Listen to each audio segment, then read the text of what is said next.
Today on the Daily Dose, America's first opioid crisis. Before the American Civil War, opium pills and laudanum, a mix of opium and alcohol, were sold without a prescription in drugstores across the nation.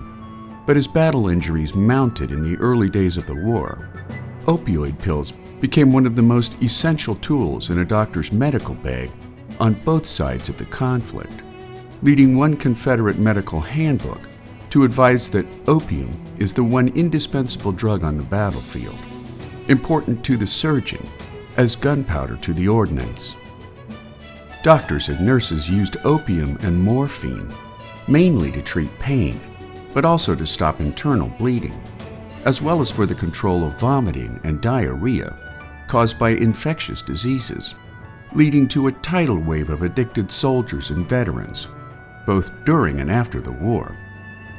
While many Civil War veterans found opioid addiction to be a life-ruining and possibly fatal condition, when medical personnel began using the relatively new invention of the hypodermic syringe to inject morphine and other liquid opioids directly into the veins of wounded soldiers, while pain relief was nearly instantaneous, the practice proved to be far more addicting.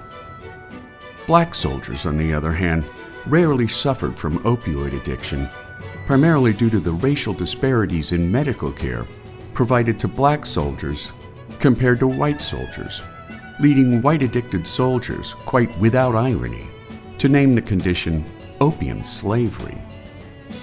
When veterans returned home after the war, ready access to opioids ballooned addiction rates in the 1870s, 80s, and 90s, even among a growing legion of the non-veteran population, while Civil War physicians' heavy use of the hypodermic syringe helped mainstream the use of syringes and liquid opium throughout the United States.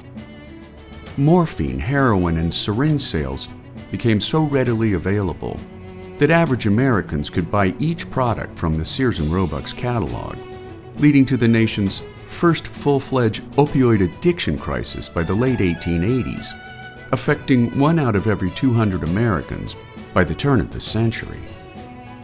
By the late 19th century, medical textbooks and instructors began to warn against the overuse of opioids by physicians, while most states outlawed opium-based products by 1915, making America's first opioid crisis a prescient foreshadowing of today's mounting wave of overdose deaths.